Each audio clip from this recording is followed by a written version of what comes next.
5 দিনের মধ্যেই তাল কাটল জাতীয় মেলার স্বীকৃতি পাওয়া বিষ্ণুপুর মেলার।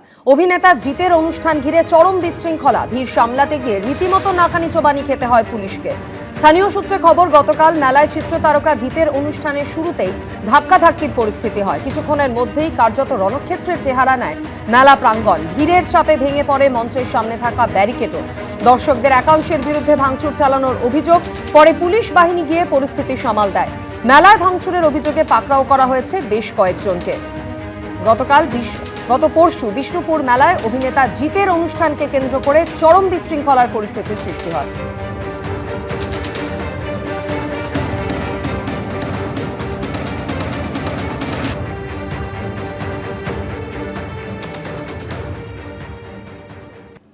এদিকে যুবভারতীতে মেসির অনুষ্ঠানে বিশৃঙ্খলা কাণ্ডে ধৃত আয়োজক শতদ্রু দত্তের জামিনের আবেদন খারিজ করে 9 জানুয়ারি পর্যন্ত জেল হেফাজতের নির্দেশ দিল আদালত।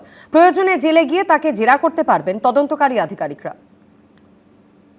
শতদ্রু দত্ত প্রভাবশালী ব্যক্তি, যিনি মেসিকে এনে এত বড় অনুষ্ঠান করতে পারেন, তিনি কত বড় প্রভাবশালী বলার অপেক্ষা রাখে না। 12ই ডিসেম্বর সরকারের সঙ্গে চুক্তি হলেও নভেম্বর মাসে স্টেডিয়ামে খাবার বিক্রি নিয়ে চুক্তি করে ফেলেন। তাহলে উদ্দেশ্যটা কি ভাবুন। 20 লক্ষ টাকা লাভবান হয়েছেন, যেটা সম্পূর্ণ অবৈধ ও বেআইনি। শতদ্রু দত্তর জামিন খারিজের আবেদনে এই ভাষাতেই রবিবার বিধাননগর মহকুমা আদালতে সওয়াল করলেন বিশেষ সরকারি আইনজীবী বিভাস চট্টোপাধ্যায়। গত 13ই ডিসেম্বর যুবভারতীতে মেসির অনুষ্ঠানে বিশৃঙ্খলা কাণ্ডে ধৃত মূল উদ্যোক্তা শতদ্রু দত্তকে গ্রেফতার করা হয় বিমানবন্দর থেকে। 14 দিনের পুলিশ হেফাজতের মেয়াদ শেষে রবিবার আদালতে তোলা হলে এদিন ফের তার জামিন খারিজ করে দেন বিচারক। এদিন শতদ্রু দত্তের আইনজীবী সৌম্যজিৎ রাহা বলেন, 21 কোটির বেশি টাকা ফ্রিজ করা হয়েছে, কিন্তু কি করতে চাইছেন? বাকি সব জায়গায় ভালো হলো। শতদ্রু দত্ত 3 গোলে এগিয়ে আছেন।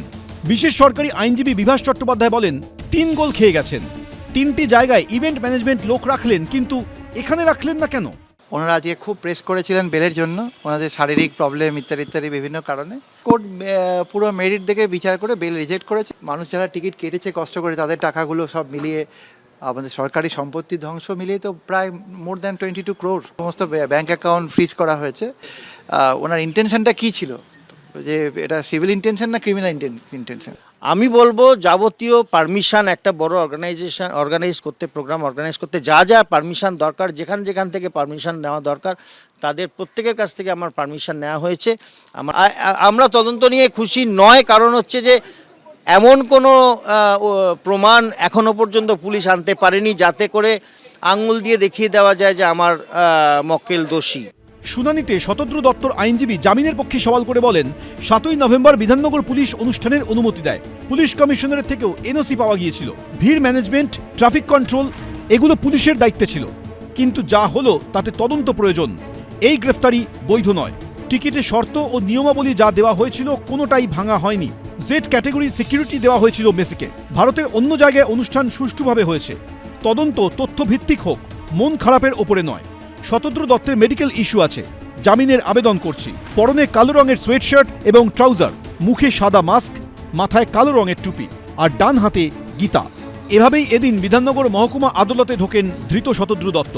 সরকারি আইনজীবী জামিন খারিজের পক্ষে সওয়াল করেন, 34,576 জন টিকিট কেটেছিলেন প্রায় 19 কোটি টাকার বিনিময়। যেটা বারণ করা হয়েছিল শতদ্রু দত্ত সেটাই করেছিলেন, যে কারণে এই ঘটনা ঘটে।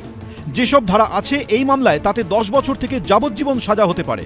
সরকারি আইনজীবী বিভাস চট্টোপাধ্যায় বলেন, বিমানবন্দর থেকে শতদ্রুকে ধরা হয়। ঘটনার পরই মেসিকে নিয়ে স্টেডিয়াম ছেড়ে দেন তিনি। শতদ্রু দত্তের আইনজীবী বলেন, চলে যাচ্ছিলেন অন্য অনুষ্ঠানের জন্য, পালানোর জন্য নয়। সরকারি আইনজীবী বলেন, 1.5 ঘন্টার অনুষ্ঠান 20 মিনিটের মধ্যে চলে যাচ্ছেন, এটা হয়? এটার মানে কি? সওয়াল জবাবের পর ধৃতের জামিনের আবেদন খারিজ করে 9 জানুয়ারি পর্যন্ত জেল হেফাজতে পাঠান বিচারক। আবির দত্ত, এবিপি আনন্দ, কলকাতা। এবিপি আনন্দ, এগিয়ে থাকে, এগিয়ে রাখে।